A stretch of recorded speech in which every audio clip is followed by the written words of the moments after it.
तो स्टार्ट कर रहे हैं फिर हम आज इंडियन इकॉनमी का second chapter 5 years plans.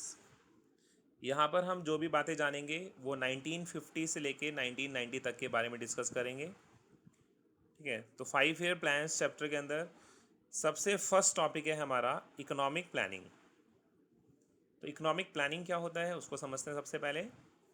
Economic planning refers to the process of defining a set of target, ये वर्ड याद रखना है, a set of target to be achieved within a given time period keeping in view the resources of an economy। यानी एक economy के अंदर एक ऐसा प्रोसेस जो हमें जितनी भी चीज़ें अचीव करनी है उन सभी के लिए टारगेट सेट किया जाए, उस टारगेट के सेट करने वाले प्रोसीजर को ही हम बोलते हैं इकोनॉमिक प्लानिंग। बस ये ध्यान रखना है कि जितने हमारे पास रिसोर्सेज हैं उन रिसोर्सेज को देखते हुए ही हम ये प्लानिंग करते हैं, क्योंकि रिसोर्सेज हर देश के पास लिमिटेड होते हैं। उन लिमिटेड रिसोर्सेज के बेस पर जितने भी हम अपने प्लान सेट करते हैं, जितने भी हमारे के टारगेट्स होते हैं उनको सेट करते हैं अचीव करने के लिए, उसी प्रोसेस को हम बोलते हैं इकोनॉमिक प्लानिंग। इसको हिंदी में बोला जाता है आर्थिक नियोजन। ठीक है, तो इकोनॉमिक प्लानिंग क्या हुआ, एक प्रोसेस जिसके अंदर हम कुछ सेट ऑफ टारगेट्स को अचीव करने के लिए क्या करते हैं, प्लान करते हैं अपने रिसोर्सेज को देखते हुए, उसी को बोलते हैं हम इकोनॉमिक प्लानिंग। फिर इसके अंदर हमारा सेकंड टॉपिक है types of economic system. Economic system कितने टाइप का होता है ये आपने 11th क्लास में भी स्टडी किया हुआ है। Second chapter central problems of N economy के अंदर आपने पढ़ा था कि कितने टाइप की हमारी इकॉनमी होती है। तो पहले यहाँ पर कैपिटलिस्ट इकॉनमी। तो कैपिटलिस्ट इकॉनमी क्या होती है? A capitalist economy is the one in which the means of production are owned, controlled and operated by the private sector. Production is done mainly for earning profit। यानी जहाँ पर क्या production करना है, यानी what to produce, how to produce, कैसे production करना है, फॉर वॉम टू प्रोड्यूस, किसके लिए प्रोडक्शन करना है, ये सभी डिसीजन किसके थ्रू लिए जाते हैं? प्राइवेट सेक्टर के थ्रू लिए जाते हैं। और यहाँ पर मेन एम क्या होता है इनका? प्रॉफिट अर्न करना। यानी प्रोडक्शन से जुड़ी हुई जितनी भी चीज़ों का ऑपरेशन और कंट्रोलिंग होती है वो सब किसके हाथ में होती है? प्राइवेट सेक्टर के हाथ में होती है। उसे हम बोलते हैं कैपिटलिस्ट इकॉनमी। तो कैपिटलिस्ट इकॉनमी का एग्जांपल क्या देंगे आप लोग? जैसे यूएसए कैपिटलिस्ट इकॉनमी है, वहाँ पर जो भी डिसीजंस होते हैं वो सभी प्राइवेट सेक्टर के थ्रू लिए जाते हैं। Socialist economy. सोशलिस्ट इकॉनमी ये एक ऐसी इकॉनमी होती है जहाँ पर जो प्रोडक्शन से रिलेटेड जितने भी डिसीजंस होते हैं वो सभी किसके थ्रू ओन, कंट्रोल और ऑपरेट किए जाते हैं? गवर्नमेंट के थ्रू। यहाँ पर क्या था? Private sector. और सोशलिस्ट में किसके थ्रू होता है? गवर्नमेंट के थ्रू होता है। ठीक है, जिसका मेन एम क्या होता है? प्रॉफिट कमाना नहीं, बल्कि सोशल वेलफेयर करना, मैक्सिमम से मैक्सिमम वेलफेयर हो सभी लोगों का, उसको बोलते हैं सोशलिस्ट इकॉनमी।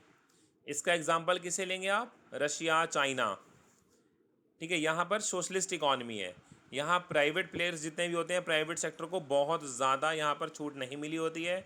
यहाँ मेनली किसका कंट्रोल होता है? गवर्नमेंट का ही कंट्रोल होता है। ऑपरेट गवर्नमेंट के थ्रू होता है, मैनेज गवर्नमेंट के थ्रू होता है।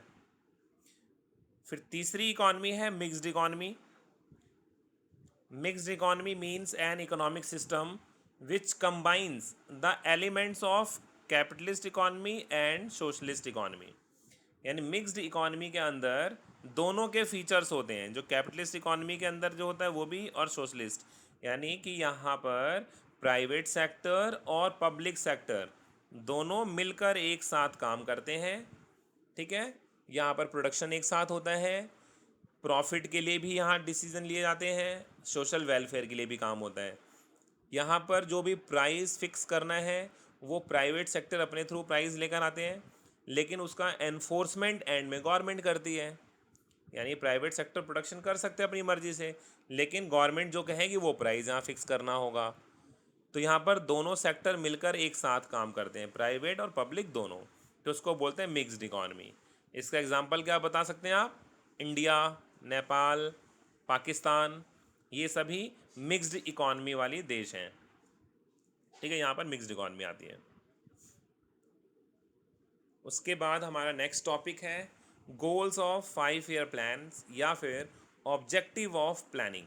बहुत ही इंपॉर्टेंट क्वेश्चन है ये इस चैप्टर का।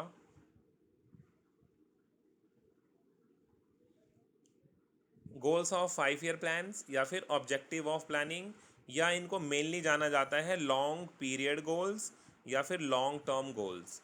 यानी हमारे जितने भी 5 ईयर प्लान्स हैं उन सभी का मेन ऑब्जेक्टिव क्या है।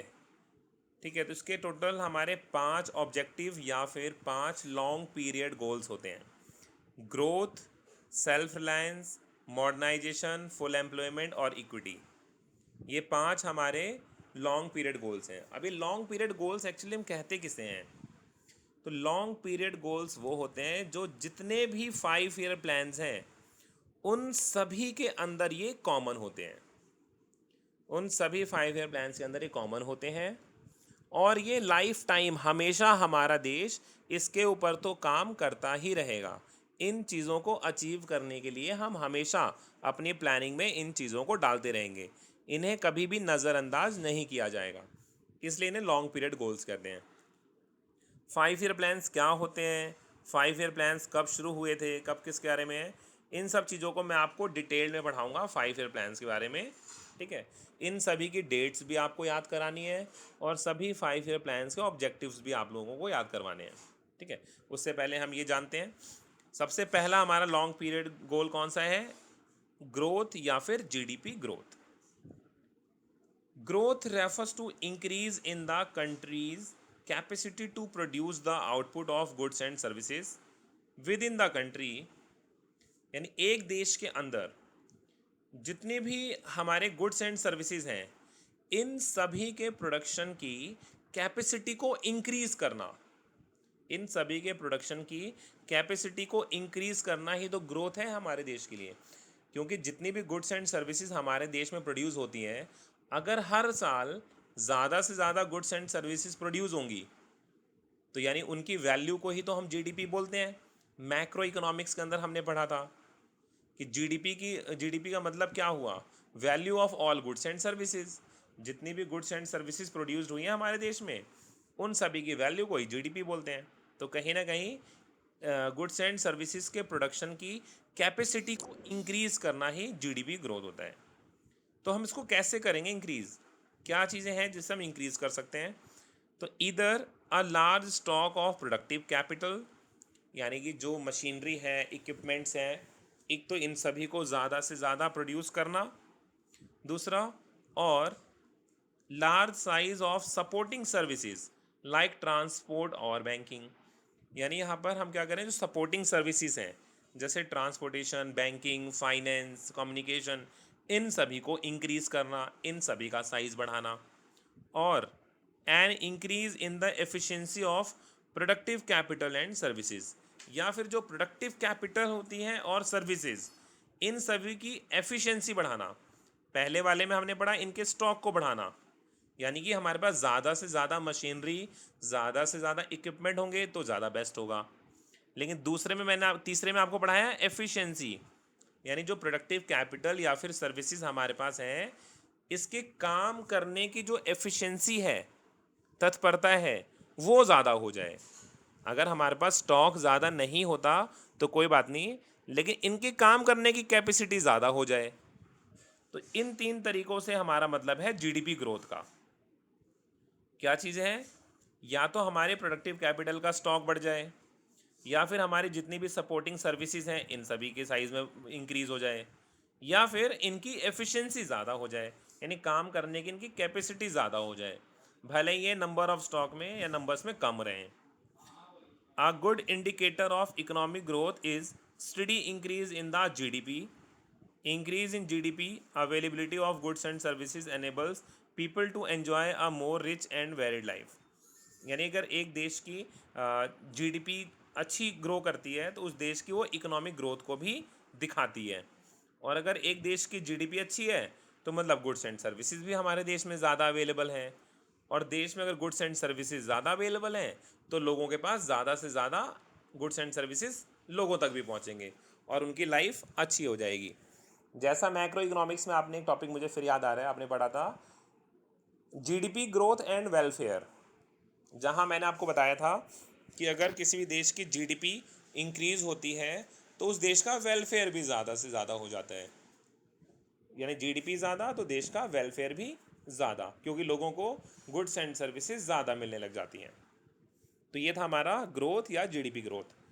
एक बार फिर से इस पे नज़र डालते हैं। मैंने यहाँ पे आपको बताया कि एक देश के अंदर गुड्स एंड सर्विसेज की प्रोडक्शन कैपेसिटी को इंक्रीज़ करना जीडीपी ग्रोथ होता है। ये हम कर सकते हैं अपनी प्रोडक्टिव कैपिटल को बढ़ाकर, अपनी सपोर्टिंग सर्विसेज को इंक्रीज़ करके, या फिर इसकी एफिशिएंसी को बढ़ाकर।